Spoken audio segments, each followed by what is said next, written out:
Barakatah Yahweh, Barakatah Yahweh Shah, Barakatah Yahweh, Barakatah Yahweh Shah, Bahashem, Rakakodash, the honors to the apostles, the elders, salutations to you, sincere brothers, teaching in truth and sincerity. Lesson will be entitled An Evil Mind Towards His Brother, Sir Anthony Weldon, verse King James I. As you can see, this is a picture of Sir Anthony Weldon, a bald-headed Jake who was dismissed from the court of King James, okay? And he was a Jake, which further proves what?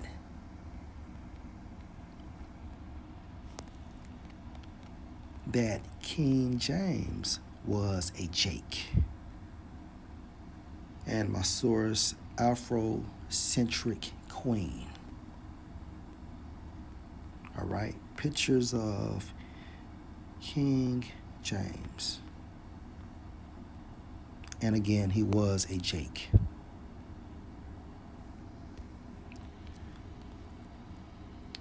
This video was inspired by a video Elder Apostle Gabar composed on his YouTube platform, Daily Edification 4. His video is entitled, Older Man Bitter in His Spirit Said King James Was a Sexual Deviant. Printed by the Jehovah's Watchtower Society. Okay, let me show you, if I'm able to show you. Here it is right here. You know, I'm chilling at my crib, so it is what it is. See here? Publishers Watchtower Bible and Tract Society. All right, which is part of the Jehovah Witness. So before we go into the King James Bible, which this is what it is, there's a prologue of about King James. Okay, as you see here, to the Most High and Mighty Prince James, by the grace of God, which his name is Yahweh, King of Great Britain, France, and Ireland. And King James was a Jake. You know, you have Renaissance pictures of King James, have him looking like a so-called white man. No, King James looked like a light-skinned Jake. That's what he looked like. And we just saw those pictures of King James being a Jake. As a matter of fact, I believe his true picture, the true image of what he looked like, is in that book, Nature Knows No Color Line. Okay, by J.A. Rogers. Okay. And if my memory serves me correctly, this is the same picture Apostle Gabar is referencing from that book. Okay, so King James, he was a Jake, man. And look at it says, James, by the grace of God, which King James undertook the work of translating the Bible. You had a few back then that you had William Tinsdale. You had a few that did it, but out of all of them, King James is the most popular. His version is the most popular, aka the King James Version.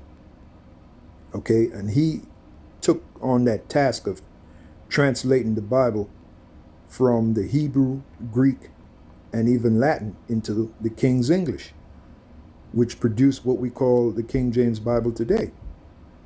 And look what it says here. James, by the grace of the Heavenly Father, King of Great Britain, France, and Ireland, defender of the faith.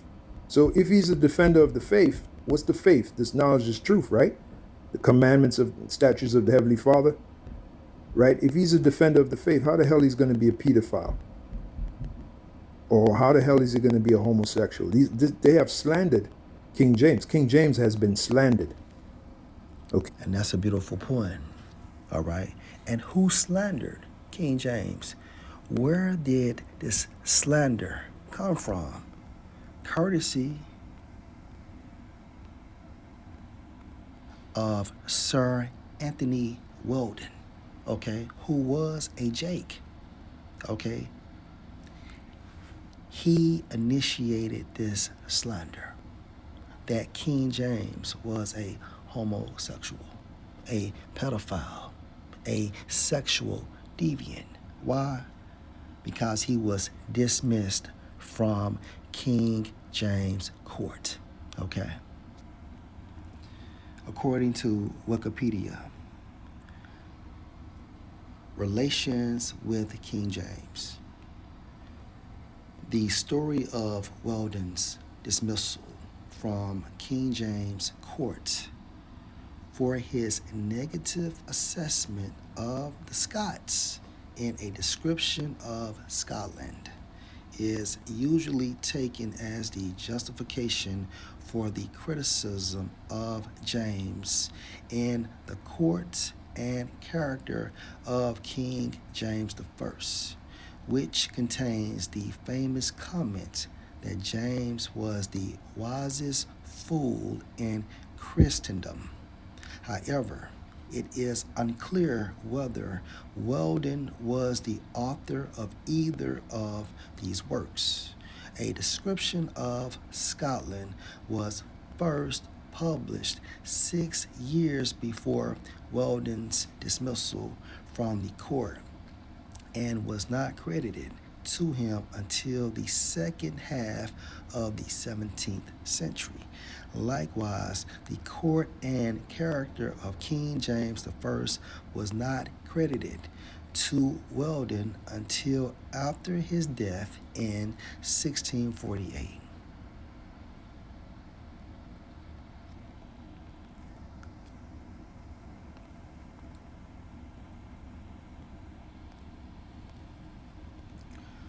According to Chick.com, was King James a homosexual? Question: I have been told that King James was a homosexual. Is this true? Answer: no. Explanation: King James I of England, who authorized the translation of the now famous King James Bible, was considered by many to be one of the greatest, if not the greatest, monarchs that England has ever seen.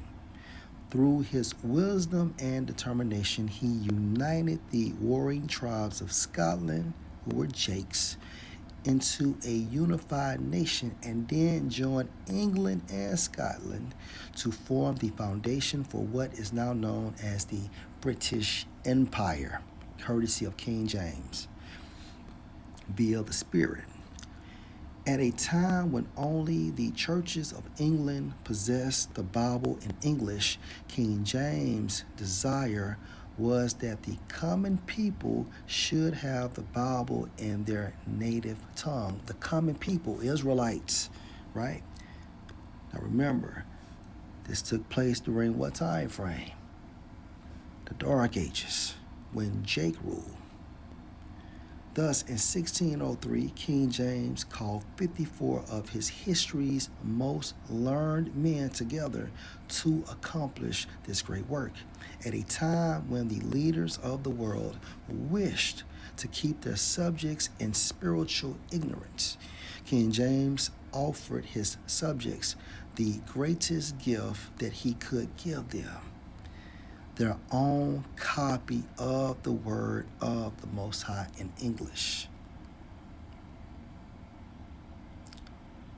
James, who was fluent in Latin, Greek, and French, and schooled in Italian and Spanish, even wrote a tract entitled Counterblast to Tobacco, which was written to help thwart or prevent the use of tobacco in England. Such a man was sure to have enemies. One such man, Anthony Weldon, had to be excluded from the court. Remember the first source. Weldon swore vengeance. It was not until 1650, 25 years after the death of James that Weldon saw his chance. He wrote a paper calling James a homosexual. Obviously, James, being dead, was in no condition to defend himself. The report was largely ignored since there were still enough people alive who knew it wasn't true.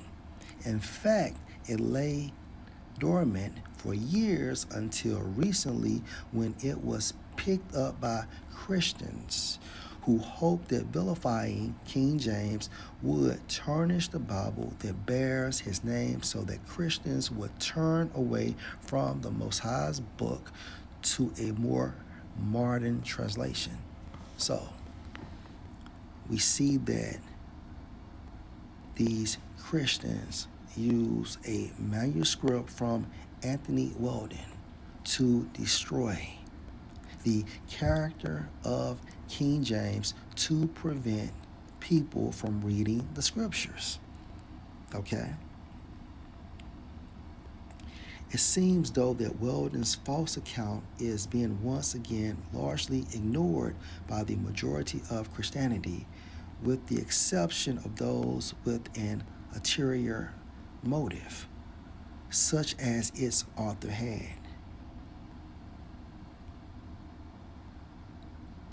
It might also be mentioned here that the Roman Catholic Church was so desperate to keep the true Bible out of the hands of the English people that it attempted to kill King James and all of his parliament in 1605. And Lord will, I will do a part 2 going into the assassination attempt of King James. Okay, so again, King James being classified or identified as a sexual deviant, a homosexual, or a pedophile was initiated by who? Courtesy of Sir Anthony Weldon. Okay, which brings me to my precept, Deuteronomy 28:54, so that the man that is tender among you and very delicate, his eye or mind shall be evil toward his brother, and toward the wife of his bosom, and toward the remnant of his children, which he shall leave. And for our video, or for this video, our case example of a man or a brother having an evil mindset towards another brother is Sir Anthony Weldon, and how he attempted to discredit King James. Lord will, you're edified. Shalom.